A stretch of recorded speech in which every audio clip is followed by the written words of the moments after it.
بسم الله الرحمن الرحيم. ما أنتوا عن بلاوينا مادة structural engineering 2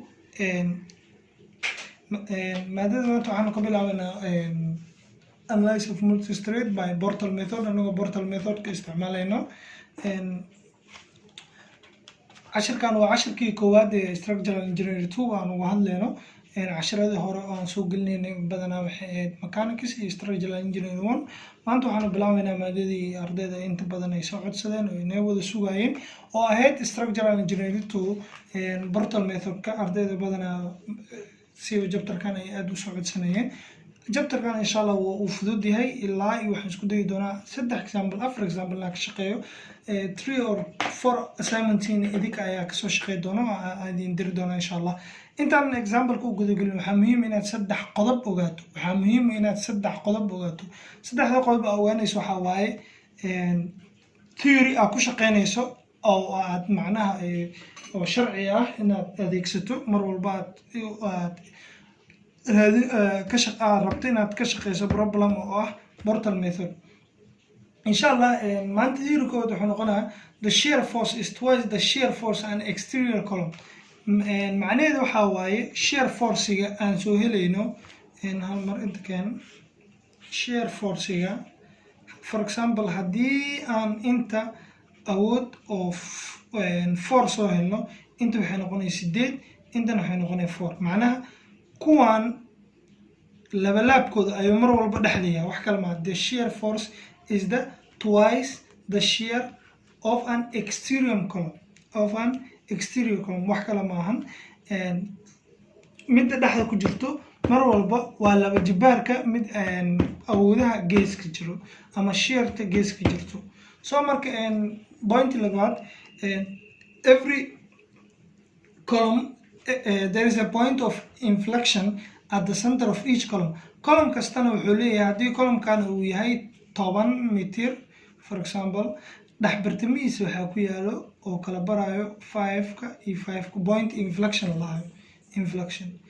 beam-kana oo qodobka saddexaad oo ka hadli doono iyadana waa point inflection kaasoo ah inta dee 10 mitir tahay 5 iyo 5 waxa uu kala barayo pointigaas soo marka theory-gan wuxuu leeyahay wax kale maahan inta waa dhexbartamaha waa laba jibaarka geesaha soo hadday inta 4 tahay inta waxay noqonaysaa 8 inta waxay noqonaysaa 4 soo labadani mar walba qiimaheedu waa isleeyihiin ogaada labadani mar walba qiimaheedu waa isleeyihiin inta haddii x tahay inta waa x intana waa 2x soo waxay garteen soo ma awmaana problemkan waa problem simple ah haddana waa very trick macnaha aad iyo aad ayuu oo macnaha u saameyn badan yahay haddaad macnaha calaamad ka mid haddaad qalado example-kaagii dhan wuxuu noqonayaa completely totally wrong ayuu noqonayaa soo marka waxaa lagaa rabaa inaad ka taxadirto meeshani waxaa haystaa 2 story building laba piano oo dabaq ayaa haystaa inta loadkan xagga ayuu u socdaa oo waa 10 feet loadkan kalena wuxuu u socdaa gudaha ayuu usoo socdaa waa 15 feet soo marka distance vertical-ka haysto waa 10 feet 20 feet iyo 20 feet oo horizontal-kan haysto soo marka waxaan u baahanahay inaan soo helo inaan sameeyo calculation-kii soo wax kale ma sameynay qodobkayga koowaad waa xasuusanahay dhow calculation marka isticmaala waxaan idhahay center kasta of column inta waa column lix column ay haysana lixda column mid kasta waxaan ka sameynaynaa centerkiisa inflection point ayaan ka sameynaynaa ma fahanteen afarta beam ah haysana mid kastana waxaan ka sameynaynaa iyadana inflection point soo marka waa kaasa labada qodobka labaad iyo qodobka saddexaad hala soo sheega qodobka koowaadna insha Allah waa arki doonaa oo calculation-ka ayaa ku arki doonaa soo marka inta maadaama ay 10 ahayd inflection point-gan wuxuu kala baraa 5 iyo 5 ayuu siinayaa oo mitir intana 15 waa 7.5 iyo 7.5 ayuu siinayaa wax kale maahan soo marka waxaan aragno waa soo kala jaray oo meeshii aan ku sheegayay ayaan soo kala jaray soo top floor-ka intaan sare ayaan soo qatay mar kale ayaan ku celinayaa si aad ii fahantaan laba piano ayay ahayd labada piano biyaanada koowaad waa tanaa biyaanada labaad waa tanaa so biyaanada koowaad dhex bartamaheeda inflection pointiga halkaas macnaha qalin ayaan jaray halkaas maadaama aan jaray halkan waxaa haystaa 5 feet so marka qaybtan aad gadaal ku arki doontaan waa halkaas hadhowna total aan isku soo qabanay intaan ay jaro marka intaan ii soo qaad intaan hadda ii soo qaado waxaa helaynaa wax kale helimayno waxaan ay helaynaa so marka meeshaan 10 feet waaye oo ay ka baxaysaa structure-ka so distance-ga haysan waa 5 feet so marka hadiyad ayaan dhahnay oo qodobka koowaad oo wuxuu ahay shear force is the twice of the interior shear force so marka hadii inta ay b tahay intana ay b tahay inta dhex bartamay waxay noqonaysaa twice b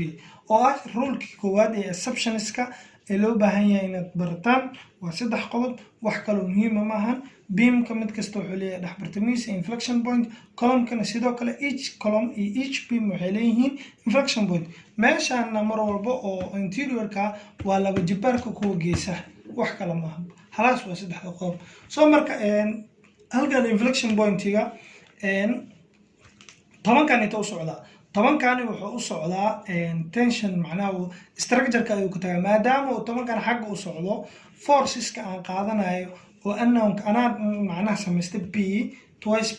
p theory-gayga rule 1-ka ayaan ku apply gareeyay so marka intay u jeesanayaan kuwan waxay u jeesanayaan cagsiga kaas ayay u jeesanayaan si structure-kan ay u balance gareeyaan haddoo kan oo dhankan u socdo waxa forces-ka ay qaadanaysid inta ay u soconayaan haddii forcigan oo inta kasoo geli lahay for example oo saan u socdo kuwa qaadana kuwan maxaa u jeedi lahay inta ay soo jeedi lahay mi fahamsin because same level laakiin haddii for example waa arki doonaa example ka hoose gudaha ayuu soo galaya so waxaan sameyn doonaa arkiis so marka kan xagga ayuu socdaa xagga maadaama uu socdo oo dhankaas midig u socdo waxaan qaadanayaa unknown-kayga dhanka bidix ku u socdo marka meeqa p ayaan haystaa waxaan haystaa p 1 plus 2p iyo 2b isku dar waa 4b so is equal to 10 feet so b waxay la mid ahaanay 2.5 feet waxaan soo helay qiimahan ayaan soo helay oo ah 2.5 feet haddii inta 2.5 feet ah inta maxay noqonay 5 feet ayay noqonay waa laba jibaarka intana waxay noqonay 2.5 feet hadda waxa aan soo helay ma garanaysaan waa shear force column SFD waaye wax kale maahan waxaan hadda calculate gareynaa waa SFD iyo column macnaha column-ka waa kuwan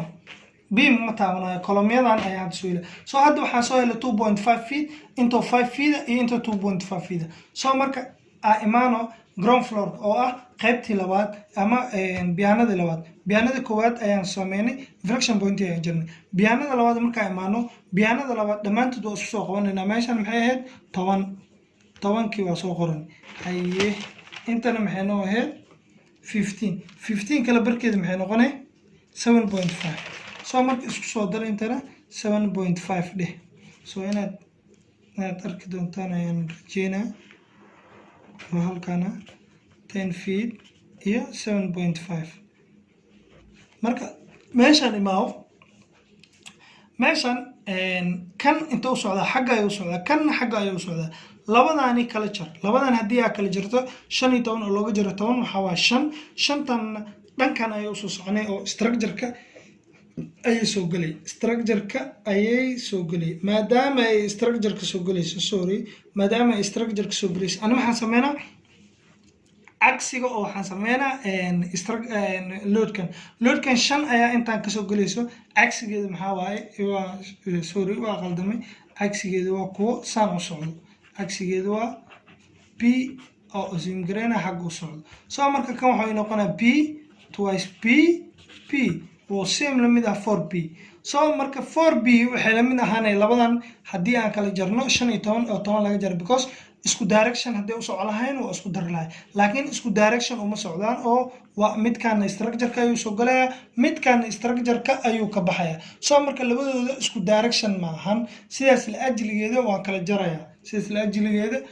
kala jaraya so marka 10 iyo 15 haddii la ka jaro waa 5 feet 5 feet-ka gudaha ayay soo galaya unknown-ka aan qaadanayo waxa waaye cagsiga kan soo kan hadduu oo compression yahay oo gudaha soo galaya waxaan sameynaynaa wax compression oo cagsigiisa ah oo ka baxaya gudaha soo marka 4b ayay noqonaya kulli taas ayay mid ahaanaya unknownka 4b markay noqoto 4 ayaa loo qaybinaya 5 waxa soo baxaysa 1.25 feet dhaxbartamaha maxaa noqonaya kan oo laba lagu dhuftay oo ah 2.5 feet soo marka inta waxaa helay 1.25 feet intan waxaa helay 2.5 feet kan 1.25 yahay kana 1.2 kana sidoo kale waxaa helay 1.25 feet muhiimadda ugu weyn waxaa waaye halkan muhiimadda ugu weyn hortan methodka loo baahan yahay qofka inuu si fiican u fahmo halkan wax kasta ayaa ka sax karta wax kasta oo calculationkaaga ugu badan qaybta ugu muhiimsan waa halkan soo markaa imaano anaga hadda waxaa soo helnay waxaan aan soo helnay dhan oo aan soo xisaabsanay waa columnskiina waa SFD columnskiina waa SFD soo marka SFD yadeeda ayaan iska iloow kuwan ana waxaan sameynaya bas just isoo fiir xisaabaadkan dhan iska iloow aniga inta maxaan kasoo helay 2.5 feet waa ila socotimo 2.5 feet intana maxaa ka helay 5 feet intana maxaa ka helay 2.5 feet oo ah qaybta sare ee guriga soo marka halkan waa kana waa SFD geeyga oo column 2.5 feet ayaa soo helay 2.5 feet ayaa soo helay sababta markase kan wuxuu u socdaa halkaas maadaama oo tanka oo xaggaas u socdo waxaan soo gelinaa gudaha ayaa tan soo gelinaa waa cagsiga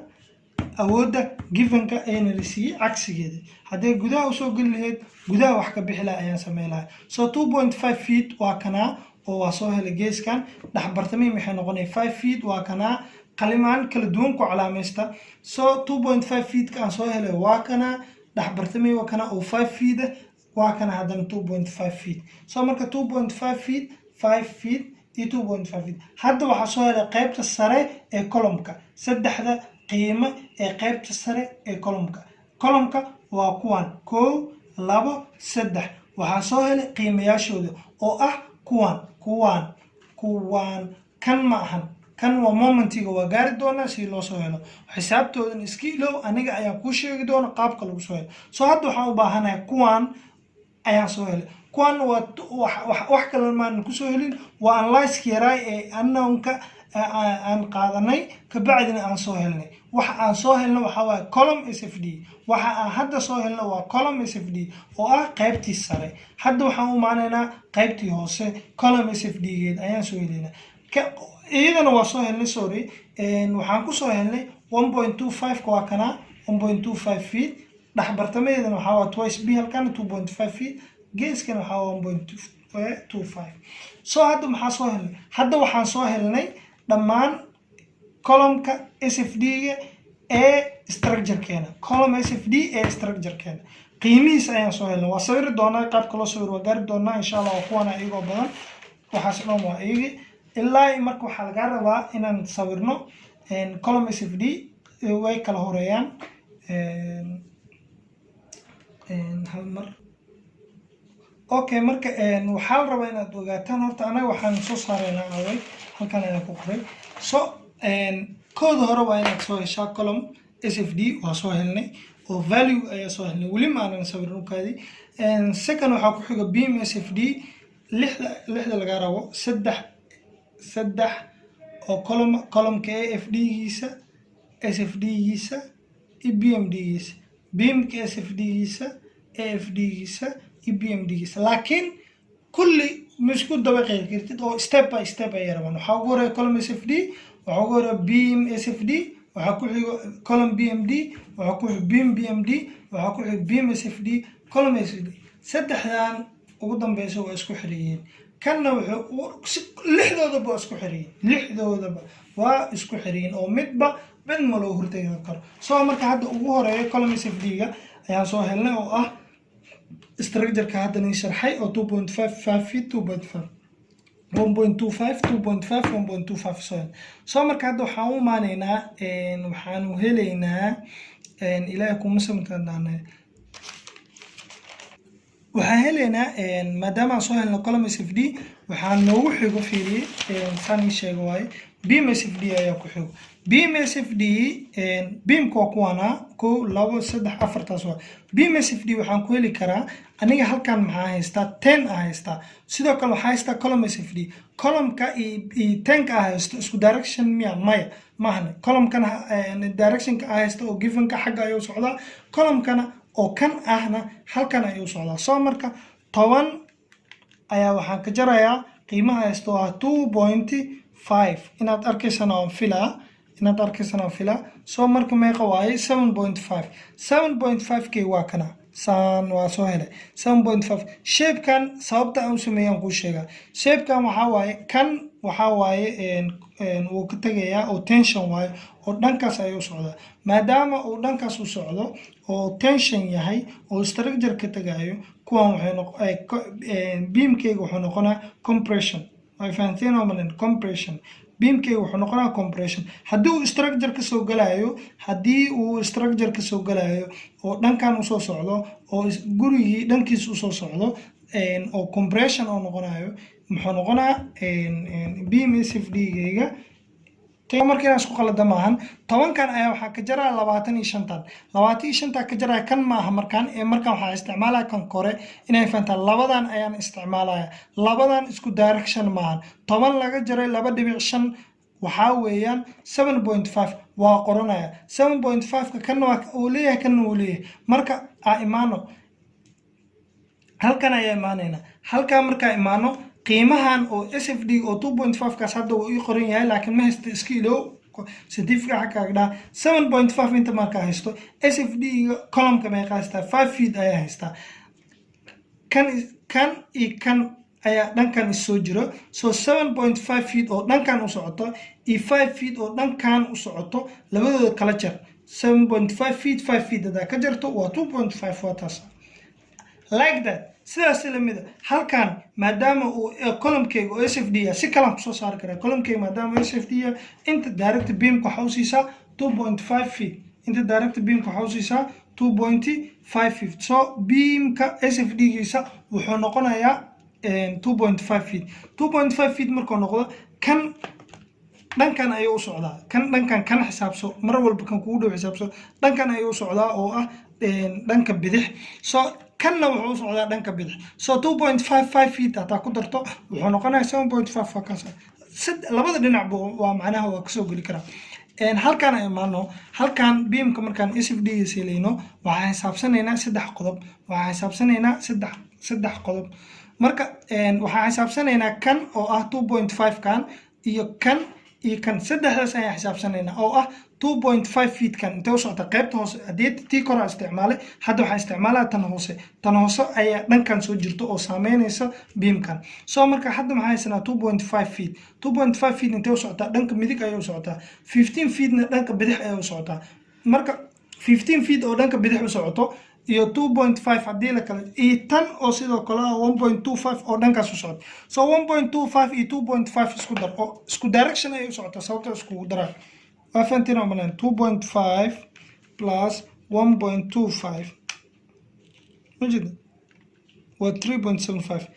marka 15 waxaa ka jira 3.75 oo ah 11.25 sidaas ay u soo baxday 11.25 oo ah SFD of beam so marka inta aan imaano kan laba shay waa kusoo heli kartaa inta waa kasoo heli kartaa ama intana waa kasoo heli kartaa labada simple so marka inta maadaama kasoo bilaabno intaan ka socono hadhowna inta ayaan iga tusi doona 11.25 maadaama uu inta yahay 11.25 kan xisaabso kan waa imise waa 11.25 dhankay u socotaa dhankan ayay u socotaa kanna meeqa waay kan waxaa waaye 2.5 oo ah dhanka midig u socota iyo 5 feet oo dhanka midig u socota labadooda kala jar marka labadan isku dar kan ka jar 2.5 plus 5 feet meeqa waaye 7.5 so 11.25 oo laga jaray answer oo ah 7.5 sorry xabaan isku qalday waxay soo baxay 11.25 oo laga jaray 7.5 so marka 3.75 3.75 so 3.75 ayaa qorana beam SFD si kale iyadana inta waa ka tusi karaa haddii kan meeqa waa 2.5 oo dhankaas u socoto kanna maxaa waa 1.25 oo dhankaas u socoto kanaan ka hadlaa kan hoose marka la isticmaalin so kan kan hadda isku darto waxay imaanay 3.75 because 2.5 hadda ku darto 1.25 hadda waxaan soo helnay SFD of beam sidoo kale waxaan soo helnay SFD of column so marka waxaa inoo dhiman moment of column iyo moment of beam moment of column waxaa ku heli kartaa anaga meeshaan hadeet waxaan haysanay vertical distance-ga 10 feet oo intana waxaan haysanay 15 feet so marka waxaa isticmaali kartaa qaacido la dhahayo v waxay la mid tahay 2m divided by l therefore m waxay la mid tahay vl loo qeybiyo 2 so marka v maxaa haysanaa oo halkaan v waxaa haysanaa 2.5 oo lagu dhuftay distance-gan oo ah distance-ga oo column-kan ku fadhiyo 2.5 oo lagu dhuftay distance-ga oo ah distance-gan oo 10-kan oo column-ka maadaama waxaan soo saarayna uu yahay moment of column 10 meeqa 25 oo loo qeybiyay divide by 2 oo 2-dan waxaa la rabaa inay soo baxdo 12.5 oo ah column-keyga moment-giisa so marka hadduu inta 12.5 yahay intana maxaa waa 12.5 because labadooda waa isku mid hore oo sheegnay kanna meeqa noqonaa kan wuxuu noqonaa laba jibaarka kan 12.5 oo lagu dhufto 2 iyadana waa 25 so marka inta imaano inta meeshaan waxaa kusoo saari karnaa iyadana sidoo kale qaacidadan ayaa kusoo saaraysaa wax kale ma kusoo saaraysid oo moment of column inta maxaa haysataa 15 feet maadaama inta 15 feet haysato oo ka duwan yahay kan meesha SFD ga haystana shear kan waa shear v-daas waa shear so marka 1.25 waa nii sameynaa 1.25 oo lagu dhuftay distance-ga oo ah 15 oo loo qeybiyey divided by 2 9.375 maadaama 9.375 ah waxaa usoo gaabiyey 9.4 so marka maadaama kan 9.4 yahay intana momentiga wuxuu noqonaa 9.4 haddaad laba jibaarto oo column-kan dhexe mar walba laba jibaaranaya waxaa imaanaa 18.75 so hadda waxaan sameynay moment of beam moment of column ayaan sameynaa hadda waxaan sameynaa waxay moment of column moment of beamna waana sameyn karnaa wax oo macna ku dhigantaa malahan waa inay tusayna insha Allah so marka moment of beam waxaan sameynay inaan isku darno marno kood hore maxaan sameynay column SFD ayaan sameynay beam SFD ayaan sameynay then waxaan soo saarnay moment of column saddex ayaan haysanaa hadda moment of column ayaan soo saarnay hadda waxaan soo helaynaa moment of beam sawiraad waa gaarayna insha Allah waa idin tusayna hal mar aan dul marinaa laakiin muhiimad ayaa xisaabta marka badan waxa lagu kala qortaa qalimaan kala duwan momentigan waa moment of beam inta waxaan haystaa 12.5 ama inta ka soo qaad inta waxaan haystaa 12.5 oo ah sida anti-clockwise saacadda cagsigeeda u wareegayso column-kan marka beamka ku xigo waxaan sameynaa si aan u balance gareeyo sida saacadda u wareegayso kale ayaan u siinayaa 12.5 mi fahanteen 12 hadduu inta kan 2.5 yahay 12.5 yahay intana wuxuu noqonaa 12.5 oo qalin yariis ayaa ku qoray waa arkaysaa oo laakiin ah isbalance gareynaya sida saacadda ay u socoto clockwise ah kanna saacadda cagsigeeda inta hadaa imaato kanna sidoo kale labadooda waa sim sida kan oo kale wax maadaama uusan distance-geedu uu yahay wax isku mid ah waxaa imaata inta ayaa ka duwan laakiin kaas marka inta waxaa jirto xoogaa yar ayaa jiro kan wuxuu u socdaa sida cagsiga saacadda oo ah anti-clockwise kan qaybtan hoose soo qaado kanna qaybtiisa kor soo qaado waxaan doonaynaa inaan kan sameyno inaan fahanteen al rabo kan oo ah moment of the beam so marka kan waxaa haysanaa 12.5 oo qiimahaas ah kan oo dhankan kale u socotana waxaa haysanaa 9.4 oo qiimahan so marka labadooda midna saacadda cagsigeedu ay u socdaa midna saacadda say u socota so marka kan saacadda cagsigeedu u socota oo weyn aan ka jarno 12.5 oo laga jaray 9.4 na ujeedana filaa so marka waxa soo baxay 3.1 qiimaha kan waa kana qalna ku qoray 3.1 waay كانوا ولا مدي هي سين حقو سعنا 3.1 like that كانوا كلا سيدو كلا كان وحو سعودا سيدة ساعد وسعوتو كان ساعد عكسي كده يسعوتا لو دا كلا جرتو oo 9.4 kan iyo 12.5 kan waxay ku soo saaray qiimahan oo ah midka balance gareenay sida banaan civil engineering-ka dabaqyada waxay awoodaha ee ku dhisan yihiin beemamkii guriga oo ku dhisan yahay dhan waa awoodan waxa waaye awood la balance gareenay soo marka hadda waxaan u maanaynaa sida u kala horeeyeen column oo ah midkii column SFD maadaama aan wixii dhan ka soo shaqeeyay muhiim iima noqonaysa inaan wixii dhan sawiro laakiin waa idin tusaya column SFD column SFD kan saa ku soo helnay waa taqaaniin waxa waaye bilowgii hore ee cashirka waa kana sidaan ayaa ku soo helnay waa halkan 2.5 oo kan geeskan ah kan dhaxda ku jirana uu yahay 5 maadaama uu yahay kan laba jibaarkiis soo marka waxaan haysanaa waa kana 2.5 oo dhan oo plus 5 oo plus 2.5 oo plus sababta ay plus u noqotay sababta ay plus u noqoto waxa waaye waxay u socotaa direction kan ay u socotaa oo ah column-ka banaankiisa direction kana waxa waaye plus 2 direction kaas haduu gudaha u galana waa minus column soo marka waa kaasa waxay noqotay plus qaybta sare qaybta hoosada u maanay iyadana waa soo helnay 1.25 oo ah ground floor kii inta ayaan ku soo helnay 1.25 geeskan ayaa kan dhaxdana 2.5 kan geeskaasna waxa weeyaan 1.25 asayna sidoo kale waan soo helnay laakiin wuxuu u socdaa direction kan ay u socdaa because awoodda aan haysano oo soo galayso ayaa dhankan u soo socto maadaama tii hore xag u socotay mar walba cagsigeeda ay u soconay tan maadaama ay 15 ka xag u soo socoto cagsigeeda ay u soconay that means column-ka wuxuu noqonaa negative markaan SFD giisa oo ah gudaha ayuu galaa xariiqintan ayaa xariiqinta dheer soo marka wixii inta ka soo baxna plus wixii xaggan negative 1.25 2.5 1.25 sida ayuu ku soo baxay imaano beam SFD waa soo helnay oo 7.5 iyo 2.5 sida aan ku soo helnayna waa garanaysaan oo halkan ayaan ka soo helnay oo ah 10kii oo laga jaray 2.5 kan oo geeskan u socotay 2.5 oo geeskan u socotay waxa soo baxay 7.5 intana waxa ka soo baxayso 2.5 sababta ay ku soo baxayso waxa waaye 7.5 oo halkan taalo ayaa waxa ka jarmaysa 5 kan oo dhankan u socday 7.5 kan xagga u socday soo marka wixii 2.5 ay u socotaa oo wax oo macnaha cusri ay ku soo kordhinaysa sababta negative oo positive u noqotana waxa weeye beamka hadii uu yahay compression ka dhigay given ka load ka lagu siinayo load ka given ka lagu siinayo ayaa ah dhan negative u socoto soo marka waxay sameynaysaa tension marka waxay sameynaysaa compression hadii inta compression noqotana SFD ga aan sawirayo waa tension oo ah positive SFD ga aan sawirayo waa cagsigiisa negative ayaa noqota cagsigiisa ayaa waxaan ku sawirayaa positive so 2.5 iyo 7.5 si lamida 3.75 waa soo elinay oo ah 3.75 oo minus ah beamka soo helnay waa kana oo 3.75 intana 11.25 waa soo helnay labadooda negative waxay ku noqotay labadooda negative ka waxay ku noqotay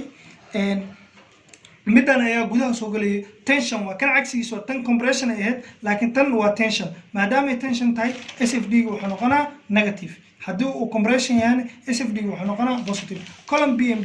BMD gan iyadana waa soo helnay oo ah xisaabteedu waa tana oo ah 12.5 oo clockwise maadaama clockwise tahay macnaha structure-ka gudaha u soo galayso soo waxaan sameynaa structure-ka tan hadda structure-ka waa ka bixisa oo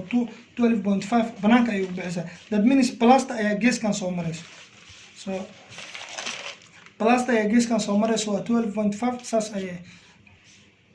12.5 kan oo laba jibaarka 25 oo noqona kan 12.5 ay noqona inta markaad imaato oo ah column BMD ee qaybtan hoose waxaan soo helnay iyadana 9.4 qiimaheedu waa ilooweynaan siiyo 9.4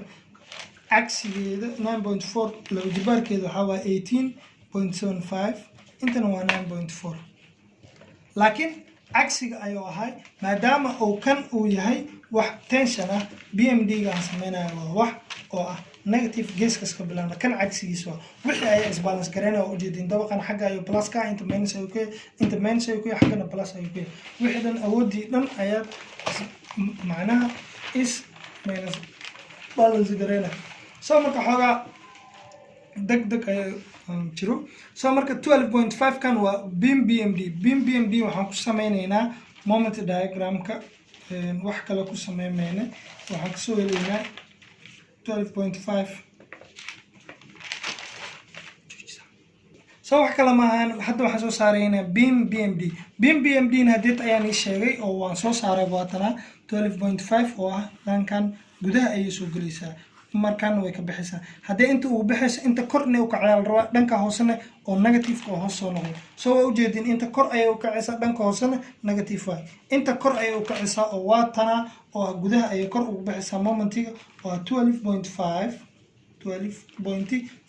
so gudaha hoosena negative keeda waay so marka plus iyo minus waa taas tan kale oo ah dhankan tan gudaha ay dhankan hoos u soo galaysaa intana waa ugu baxaysaa oo qiimaha aan soo helnayna waa 3.1 so marka 3 waatana gudaha ay hoos u soo galaysaa oo negative ah xagga ay kor ugu kiciisna waa taas 3.1 labadaba waa taas inaad sameyso beam SFD sorry magaca ayaan ka tagay kan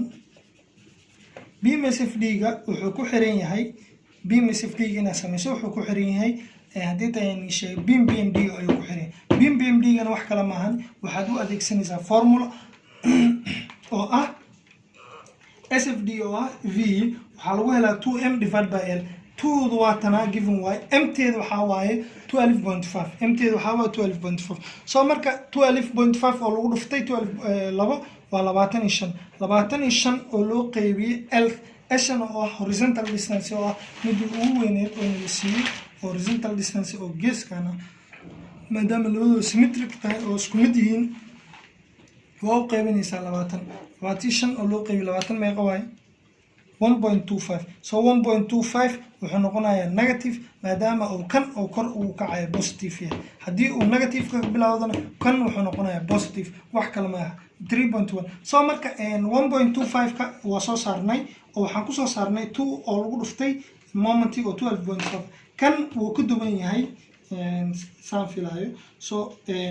momentiga meeqa soo helay 3.1 same waa ku dhuf 3.1 oo lagu dhufto oo loo qaybiyay 20 distance ay soo saarayso waa 0.31 oo ah positive sababtoo ah bending momentiga ayaa wuxuu beam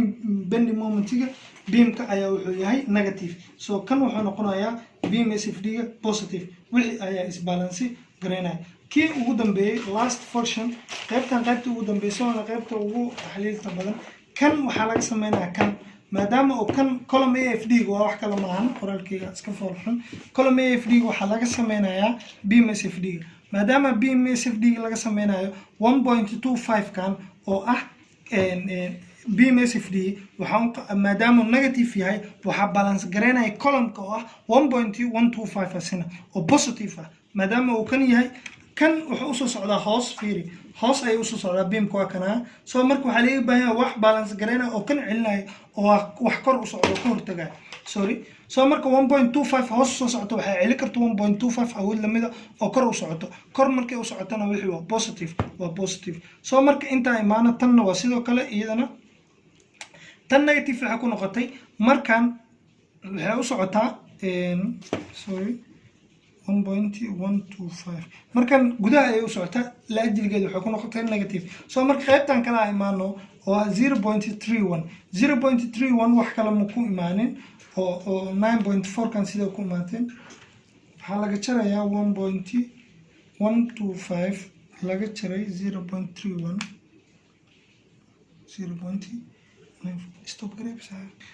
so wax kale ma ku imaanayeen xisaabtan 1.125 ka ka dhigna waxay ahayd 1.25 xogaa qaladar ay jiro waan dib ayaan ka saxnay so marka 1.25 oo laga jaray 0.31 waxay keenaysaa 0.94 kan oo ah positive ka so marka kan waa positive kaasna waa negative wixii ayaa isbalance gareynayo oo sababtoo ah kan ayaa wuxuu yahay positive kaas ayaa negative so marka midaan ah 2m divided by L waa shear force ayaa lagu helaa qaacidadan shear force ayaa lagu helaa momentigana waxaa waa bending moment of beam wax kale maahan casharka intaa la kulmi doona ardayda waxaan insha Allah assignment ayaan soo gudbi doonaa idinka ayaa kasoo shaqeyn doona example fudud oo aad iyo aad u fudud oo kan ka fudud insha Allah